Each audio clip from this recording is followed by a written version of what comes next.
বাংলাদেশের ইতিহাসে বারে বারে ফিরে আসে শাপলা চত্বরে গণহত্যা কাণ্ড। 5ই মে 2013 সালের বাংলাদেশের মতিঝিল চত্বরে ঘটেছিল এক ভয়ঙ্কর কাণ্ড। কিন্তু ঠিক কি ঘটেছিল সেদিন শাপলা চত্বরে? 2013 সালে 5ই মে হেফাজতে ইসলামের ডাকা সমাবেশকে ঘিরে রাজধানীর শাপলা চত্বরে জড়ো হয়েছিলেন লাখো লাখো মানুষ। জামায়াতকে ছত্রভঙ্গ করতে গভীর রাতে আলো বন্ধ করে শুরু হয় আইন শৃঙ্খলা বাহিনীর অভিযান। গুলি, শব্দ, আতঙ্ক, বিশৃঙ্খলা ছিটকে যান জামায়াতকারীরা। ওই ঘটনায় কেউ নিহত হয়নি বলে দাবি করেছিল তৎকালীন সরকার। সরকার ধামাচাপা দেওয়ার চেষ্টা করলেও অভিযোগ উঠেছিল ঘুমন্ত ক্লাব, মাদ্রাসার ছাত্র এবং আলেমদের ওপর কোনো সতর্ক বার্তা ছাড়াই নারকীয় আক্রমণ চালানো হয়েছিল। দাবি করা হয় ওই অভিযানে অনেকের প্রাণহানি হয়েছিল। অভিযোগ ওঠে গোটা ঘটনাকে মোড় ঘোরাবার জন্য তৎকালীন আওয়ামী লীগ সরকার দেশের দুটি গণমাধ্যম দিগন্ত টিভি ও ইসলামিক টিভির সম্প্রচার বন্ধ করে দেয়। বাংলাদেশের যৌথ বাহিনীর অভিযানে ঠিক কতজন নিহত হয়েছিলেন, নিহতদের সঠিক পরিসংখ্যান মেলেনি ঠিকই, কিন্তু মানবাধিকার সংগঠন অধিকার 61 জন নিহত হওয়ার তথ্য প্রকাশ করেছিল। এতদিন পরে যখন ক্ষমতা আওয়ামী লীগ নেই, তখন ফের প্রশ্ন উঠছে শাপলা হত্যাকাণ্ডের তদন্ত নতুন করে হোক।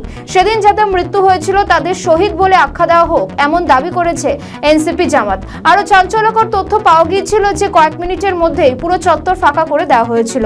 এতগুলো মানুষ যখন মারা গেলেন তখন কিভাবে সেই স্পটকে রাতারাতি ফাঁকা করে দেওয়া হয়েছিল? যৌথ বাহিনী যাতে দ্রুত ঘটনাস্থল ছাড়তে পারে তার জন্য একটি রাস্তা খোলা রাখা হয়েছিল। তখনকার প্রশাসন বারংবার দাবি করেছিল যে কোনোভাবেই এই গণহত্যায় হাত নেই তাদের। কোথায় কবর দেওয়া হয়েছিল শাপলা গণহত্যায় নিহতদের? এই ঘটনার পরে সংবাদ মাধ্যম আল জাজিরা এক বিশেষ চাহিদা সম্পন্নের সাক্ষাৎকার নিয়েছিল। তাতে তিনি বুঝিয়েছিলেন এক কবরখানায় ঘটনার পরে রাতারাতি রাতে তা অনেক দেহ কবর দেওয়া হয়েছিল। তবে ওই ব্যক্তি বিশেষ চাহিদা সম্পন্ন হওয়ায় তার দাবিকে বিশেষ পাত্তা দেওয়া হয়নি।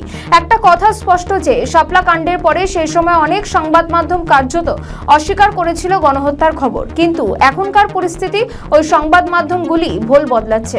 তাদের দাবি 2013 5ই মে শাপলা চত্বরে নির্বিচারে গুলি চালিয়েছিল যৌথ বাহিনী, আর গোটা ঘটনার নেপথ্যে কলকাঠি বা নির্দেশ দিয়েছিল তৎকালীন আওয়ামী লীগ। যদিও তাদের দাবি ঘিরে শুরু হয়েছে আবারও বিতর্ক। সূত্রের খবর, 2013 সালে 5ই মে শাপলা চত্বরে হেফাজতে ইসলামের সমাবেশকে কেন্দ্র করে দেশের বিভিন্ন স্থানে 58 জন নিহত হওয়ার মামলায় সাবেক প্রধানমন্ত্রী শেখ হাসিনাকে প্রধান আসামি করা হবে বলে জানিয়েছেন আন্তর্জাতিক অপরাধ ট্রাইব্যুনালের chief prosecutor Aminul Islam. Chief prosecutor আরও জানান, শাপলা চত্বরে নিহতদের মধ্যে কয়েকজনের ময়না তদন্তের রিপোর্ট সামনে এসেছে। অনেকের পোস্টমর্টম রিপোর্ট আসেনি, কিন্তু তদন্তের সময় তাদের কবর পরিদর্শন এবং তাদের পরিবারের সদস্যদের সঙ্গে তদন্ত সংস্থার লোকজনের কথা বলা হয়েছে। আসামিদের নাম তদন্তের স্বার্থে এখনই প্রকাশ করা সম্ভব হচ্ছে না, তবে আসামির সংখ্যা 30-এর নিচে হবে না। আর ইতিমধ্যে কয়েকজন আসামি গ্রেফতার হয়েছে। তিনি বলেন, সাবেক সরকার প্রধান থেকে শুরু করে তৎকালীন পুলিশ প্রধান, পুলিশ কমিশনার সহ আওয়ামী লীগের অনেকেই ওই ঘটনায় জড়িত। তদন্তের কাজ প্রায় 90% সমাপ্ত হয়ে গিয়েছে। আশা করছি আগামী 7ই জুনের মধ্যে তদন্ত রিপোর্ট পেশ করতে পারবো।